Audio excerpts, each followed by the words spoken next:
And now we're starting to see a lot of powerful men start to cover the WNBA, right? And there got to be some fairness in that. They should be able to voice their opinions, but they also got to be held they also have to be responsible to do their homework when covering the WNBA. And I'm looking at guys like Charles Barkley, LeBron James, Stephen A., Shannon Sharp, right? Why do I point out those four guys? You have to be careful about the words that you put out there. The word hating, the word jealous, those are triggering words for women. Welcome back to NBA Cinema. So we saw it all come to a head with Kendrick Perkins and some of the things he's been saying about LeBron James in the media as far as having his own opinion about some of the things LeBron James is doing, right? And we're going to look at some of the things that led to this because LeBron has unfollowed Kendrick Perkins on all social media platforms after them having a strong friendship relationship for many, many years. They even graduated high school together, played on Cleveland together, same McDonald's All-American game. So we thought that at one point, right, we all thought that Kendrick Perkins was on clutch with some of his takes about LeBron James, especially in regards to that Jordan GOAT debate with LeBron, right? Kendrick Perkins has been a voice for LeBron James, but now, here lately, people have been going at LeBron James where it wasn't common for them to kind of go at him. Over the last few years, Shannon Sharp has had some things to say about LeBron James, which we ain't going to look at today. We're going to look at the things Kendrick Perkins has said leading up to this unfollow and this kind of, separation between the two former friends, man. So let's peep.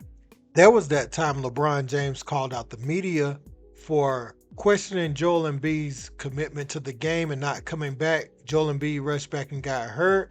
And Kendrick Perkins was at the forefront at that time with talking about he dodged smoke with Jokic in Denver. So Kendrick Perkins responded back in a now deleted tweet, and this is what he had to say. He said, yesterday it was the players blaming Embiid's injury on the 65-game rule. Today it's the media getting the blame. Which one is it? And we don't do subliminals where I'm from. We put a name on it, an address on it, at King James. So he at LeBron after LeBron said that. He said this after the Lakers were eliminated and Darvin Ham ended up getting fired, after the season, and it looks like he has to shoulder the blame of why it didn't work. Does 10 head coaches hurt LeBron's GOAT case? Yes, it do. And Stephen A., let me ask you this. Can you tell the public what I did? Who did I text a couple of days ago in the group message out of the blue? It was you and who? Me and Michael Wilbon. And I texted him and I said, it was me and go Michael. ahead. Yep. And you texted me and Michael Wilbon, and you said you done convinced me. You damn near convinced me to change my mind on this GOAT argument after watching my two big bros say what you guys have said. That is what you said. And Shannon, you can fix your body language because I'm here for it right now. And here's the thing, right? When it comes down to LeBron, Michael Wilbon was 100% right. It has never been accountability when it comes down to Bron when he have losing seasons or get eliminated. We could go all the way back to the Miami days when he got eliminated. He came on the mic and he talked about how he's going to go off and go off ride into his vacation and live his wonderful life, and everybody else got to go back to living a miserable life. When I think about LeBron James and I think about this situation in particular, it looks bad on him with Darvin Ham. Number one, think about last year where the Lakers were at the All-Star break. Rob Pelinka make a couple trades. He bring in Rui Hachimura. He bring in D'Lo. Okay, cool. LeBron James was out majority of that second part of that season. Darvin Ham coached his behind off with Anthony Davis leading the way to get them into the play-in, into the postseason, and into the Western Conference Finals. Okay, coming to this season, LeBron James at the trade deadline was sending so many subliminals for Rob Pelinka to make a move because he knew that the Lakers did not have enough.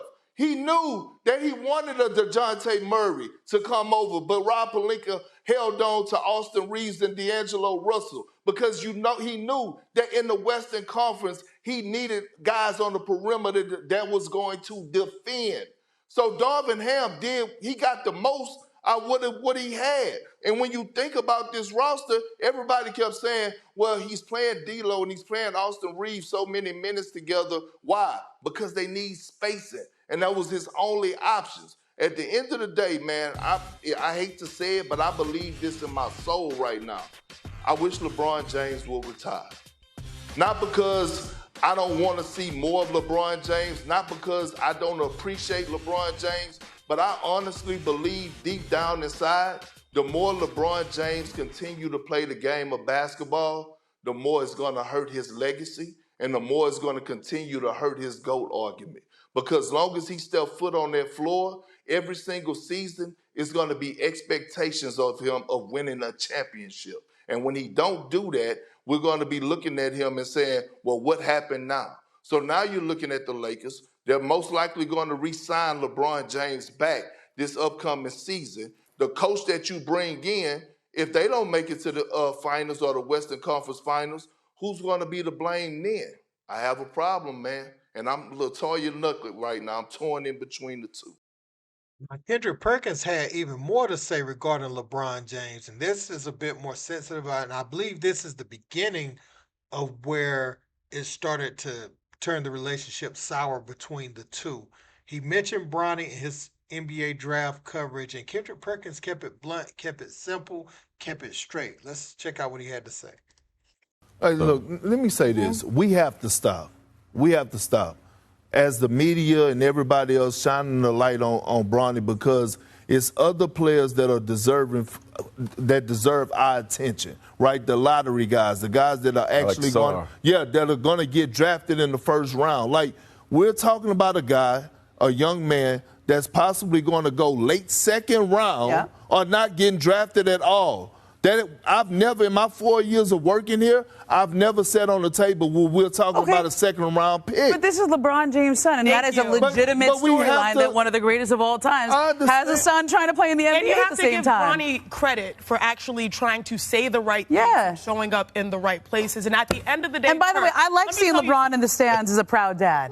I like that. That's a great example of fatherhood. He's the number one scorer in NBA. What does that have to do with his son being at the draft Scottie combine? Pippin's kid was playing on the Lakers. But we didn't shine the light on Scottie Pippen's son like this. We can't move the goalposts and feel like we go do it when it's convenient for us. When we say Nepo baby, that means that you have the same career, parents to child. And so for those somebody's a Hollywood producer, their son or daughter gets a job. But if he has the same dreams and he does get a little bit of the benefit of the doubt. But can we talk about this, y'all? This is a guy who has given his life to the game, LeBron James. And if the byproduct is that Bronny gets a little bit of a nod, maybe there is, though. Maybe that's okay. Because right now LeBron is still at the peak of his game where he has the leverage to maybe get the Lakers to draft his son. And guess what? Maybe the team you want it that way?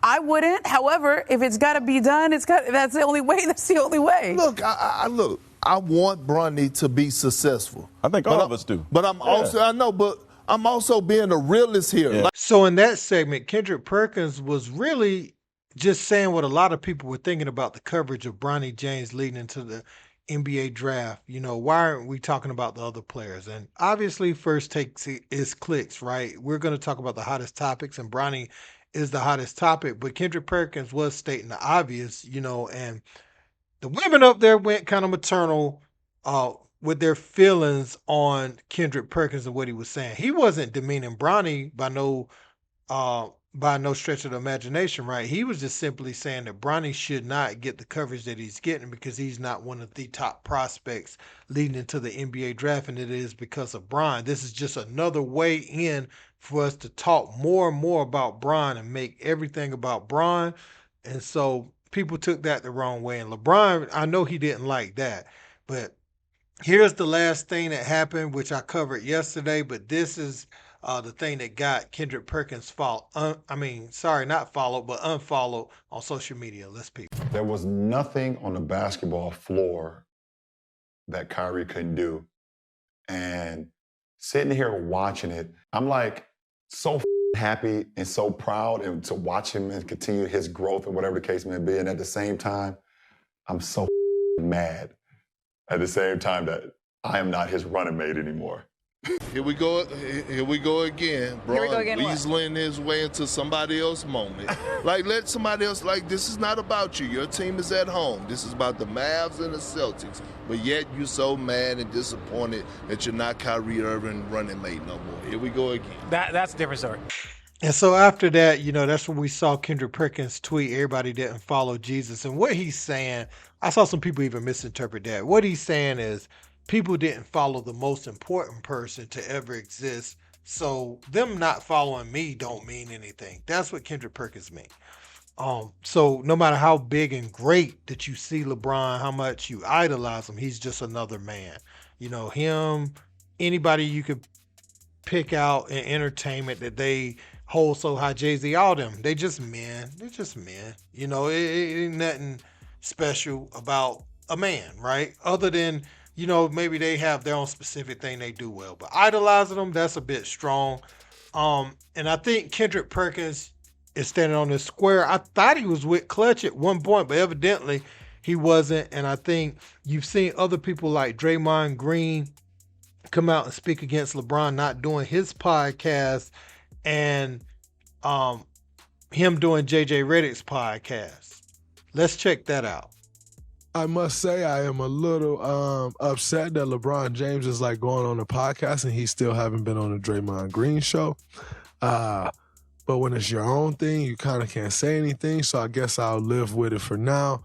Pick the bone with him that I got to pick with him later. And for me, I believe this is why you're starting to see some of the outspokenness of a Shannon Sharp, of a Draymond Green. They feel like, okay, I've shown you all this love publicly. Draymond should be showing Steph the love he's showing LeBron in a lot of ways. You shouldn't be saying that LeBron is the GOAT while you playing with Steph, even if LeBron is indeed much better all-time player than Steph. You, in the midst of competition, should not be saying that in real time. Now, after you retire, yeah, you go back, you say that. But while you're competing and y'all are trying to go for the same thing, why are you saying this? And so he thought that was going to get him some favor for these type of opportunities, which I think Draymond is under Clutch. But when you sign under somebody, man, LeBron ain't rushing over there to the volume to do that because LeBron has nothing to do with the volume. So he's not rushing to your podcast to be on anybody else's platform. That's number one. So I wish, he wouldn't have done that. And Shannon Sharp, again, I know he has Club Shay Shay. He wants to sit down and have that candid conversation with LeBron James. LeBron hasn't done it. You see Shannon Sharp, nightcap, some of these other things he's got spawning off right now.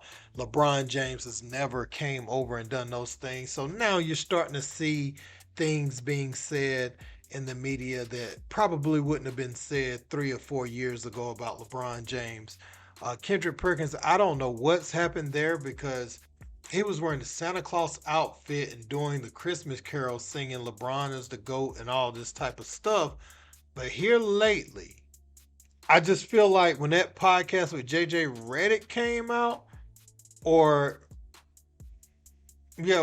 specifically that, I feel like some people are starting to have an opinion about LeBron that maybe they had on the inside, but it's more overt now. It's coming out for the masses to hear. They're saying exactly how they feel about LeBron James nowadays. I don't know. I hope that's not where it's coming from. Hopefully it's their real, true feelings. I feel like Perk is speaking his mind, and some people are pointing to Shannon Sharp and Perk being aligned with Stephen A. Smith as saying is empowering them to say more things about LeBron James. Whereas I would say that Shannon Sharp, he was on there with Skip one time and he questioned why LeBron was going on the court and layup lines with Bronny to take attention from his moment. So I don't think that's necessarily why Shannon doing it completely. And I don't think that's why Big Perk doing it, because Perk didn't have a podcast at the time. Perk, is just rising up in the media, right? He just see him as the guy he graduated high school with. Yeah, he's gone on to be the great player that he is, or in Perk's case, arguably the greatest, but I don't have to worship him, so I don't have to always say what he wants me to say in media. But it does seem like when he said what he said, it was because he was hurt. I'll say this, a grown man shouldn't be able to hurt another grown man like that for something he didn't do for him. If you feel like that, you got to reevaluate yourself just a little bit. You know what I'm saying? You gotta go back to the drawing board and say, why am I allowing myself to be hurt by a grown man like this? So that's how I look at that, man. I could go on and on about this topic. Just wanted to highlight some of the events that took place and, the separation of friendship between LeBron James and Kendrick Perkins, man. Let me know your thoughts in the comment section. Don't forget to like, share, and subscribe. Till next time. Peace.